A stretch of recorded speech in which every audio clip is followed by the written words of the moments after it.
அன்பார்ந்த சகோதர சகோதரிகளை, உங்களுக்கும் உங்கள் குடும்பத்தில் உள்ள அனைவருக்கும் சமாதானம் உண்டாவதாக. ஆமென். அன்பார்ந்த சகோதர சகோதரிகளை, இன்றைய நாளின் தியானத்திற்காக நாம் எடுத்துக்கொண்ட இறை வார்த்தை புனித பவுல் கொரிந்தியருக்கு எழுதிய முதல் திருமுகம் 12ஆம் அதிகாரம் முதல் இறை வார்த்தை. சகோதர சகோதரிகளே, தூய ஆவியார் அருளும் கொடைகளை குறித்து நீங்கள் அறிந்து கொள்ள வேண்டும் என்பதே என் விருப்பம் என்று புனித பவுல் இங்கு எழுதுகிறார். பரிசுத்த ஆவியின் அபிஷேகத்தின் வழியாகத்தான் பரிசுத்த ஆவியின் அருள் கொடைகள் மனிதருக்கு கொடுக்கப்படுகிறது. பரிசுத்த ஆவியின் அபிஷேகத்தின் வழியாக பரிசுத்த ஆவியின் அருள் கொடைகளை பெற்றுக்கொண்ட திரு தூதர்கள் தேவ வல்லமையோடு செயல்பட்டு இந்த உலகத்தில் இயேசுவுக்கு சான்று பகர்ந்து வாழ்ந்ததாக, இயேசுவின் சாட்சியாக வாழ்ந்ததாக இறை வார்த்தைகள் நமக்கு சொல்லுகின்றன. பரிசுத்த ஆவியின் அபிஷேகத்தின் வழியாக பரிசுத்த ஆவியின் அருள் கொடைகளை பெற்றுக்கொண்ட புனித பவுலும் தேவ வல்லமையோடு செயல்பட்டு இயேசுவுக்கு சான்று பகர்ந்து வாழ்ந்ததாக இறை வார்த்தைகள் நமக்கு சொல்லுகின்றன. அன்பார்ந்த சகோதர சகோதரிகளே, பரிசுத்த ஆவியின் அருள் கொடைகளை நாம் பெற்றுக்கொள்ள வேண்டும் என்று சொன்னால் பரிசுத்த ஆவியின் அபிஷேகத்தின் வழியாகத்தான் அது முடியும். பரிசுத்த ஆவியின் அபிஷேகத்தை பெற்றுக்கொள்வது எப்படி? பரிசுத்த ஆவியின் அபிஷேகத்தை பெற நாம் என்ன செய்ய வேண்டும் என்பதை குறித்து தான் இந்த நாளில் இறை வார்த்தைகளை நாம் தியானிக்க இருக்கிறோம். முதலாவதாக, பரிசுத்த ஆவியின் அபிஷேகத்தை நாம் பெற்றுக்கொள்ள வேண்டும் என்று சொன்னால் சாமுவேலின் முதல் புத்தகம் 16ஆம் அதிகாரம் 7ஆம் இறை வார்த்தையில் சொல்லி இருக்கிறபடி நம் உள்ளம் தூய்மையாக இருக்க வேண்டும், பரிசுத்தமாக இருக்க வேண்டும். இன்று அநேகர் பிறர் செய்த குற்றங்களை மறக்க முடியாத நிலையில் வாழ்ந்து கொண்டிருக்கிறார்கள்.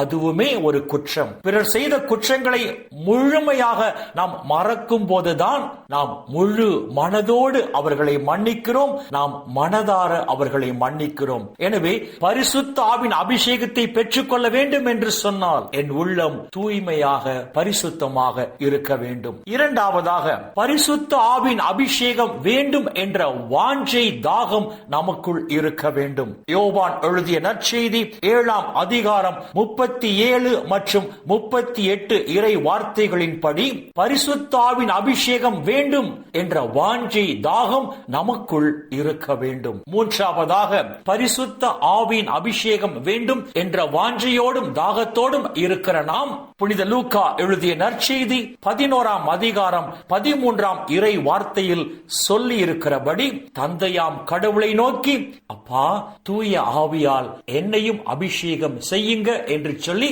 தந்தையாம் கடவுளை நோக்கி நாம் செபிக்க வேண்டும். இறுதியாக புனித லூக்கா எழுதிய நற்செய்தி முதல் அதிகாரம் 38ஆம் இறை வார்த்தையில் சொல்லி இருக்கிறபடி கடவுளுக்கு நம்மையே நாம் அர்ப்பணம் செய்ய வேண்டும், நம்மையே சமர்ப்பிக்க வேண்டும். நம்மையே அர்ப்பணம் செய்ய வேண்டும் என்றால் அர்த்தம் என்ன? அப்பா, இனி நான் என் விருப்பத்தை நிறைவேற்றி வாழ மாட்டேன், பிதாவே உம்முடைய விருப்பத்தை நிறைவேற்றி வாழ்வேன். இனி நான் எனக்காக வாழ மாட்டேன், உம்முடைய சித்தத்திற்காக வாழ்வேன் என்று சொல்லி இயேசுவின் தாய் மரியாளை போல் நம்மை முழுமையாக ஆண்டவர் பாதத்தில் நாம் அர்ப்பணிக்க வேண்டும். அன்பார்ந்த சகோதர சகோதரிகளே, இந்த 4 நிபந்தனைகளையும் நாம் முழுமையாக நிறைவேற்றிய பிறகு ஆண்டவர் பாதத்தில் அமர்ந்து நாம் ஜெபிப்போம் என்று சொன்னால் தூய ஆவியின் அபிஷேகத்தை பெற்று அந்த அபிஷேகத்தின் வழியாக தூய ஆவியின் அருள் கொடைகளை பெற்று இந்த உலகில் நாமும் இயேசுவின் சாட்சிகளாக வாழ்வோம் என்பது உறுதி. எனவே தூய ஆவியின் அபிஷேகத்தை பெற்றுக்கொள்ள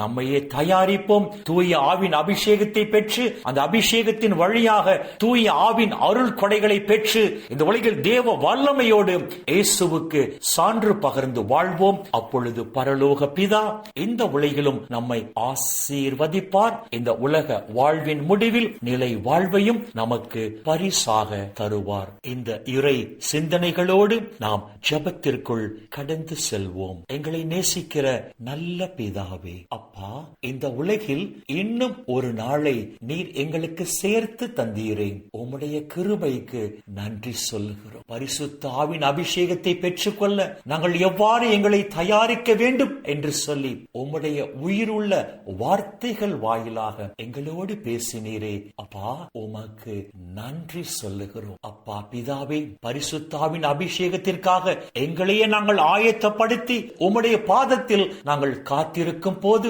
தூய ஆவியால் எங்களை அபிஷேகம் செய்து, அந்த தூய ஆவின் அபிஷேகத்தின் வழியாக தூய ஆவியால் எங்களை அபிஷேகம் செய்து, தூய ஆவின் அபிஷேகத்தின் வழியாக தூய ஆவின் அருள் கொடைகளை எங்களுக்கு நிறைவாக கொடுத்து, இந்த வழியில் நாங்களும் இயேசுவுக்கு சாட்சியாக வாழும்படி செய்வீராக. அப்பா பிதாவே, இந்த உலகில் நாங்கள் இயேசுவின் சாட்சிகளாக வாழும் போது தேவரீர் இம்மையிலும் மறுமையிலும் எங்களை நிறைவாக ஆசீர்வதிப்பீராக. அப்பா பிதாவே, இந்த இறை செய்தியை கேட்கிற எல்லா மக்களையும் அவர்கள் குடும்பங்களையும் விண்ணக ஒளி பீடத்திலிருந்து தேவரீர் நிறைவாக ஆசீர்வதிப்பீராக. அப்பா பிதாவே, இந்த இறை செய்தியை கேட்கிற உம்முடைய பிள்ளைகள் உம்முடைய நிறைவான ஆசீரால் மன நிறைவோடு, மன மகிழ்ச்சியோடு, மன அமைதியோடு, நலமோடு வாழ கிருபை செய்வீராக. இயேசுவின் பரிசுத்த நாமத்தில் ஜெபிக்கிறோம் நல்ல பிதாவே. ஆமென், ஆமென், ஆமென்.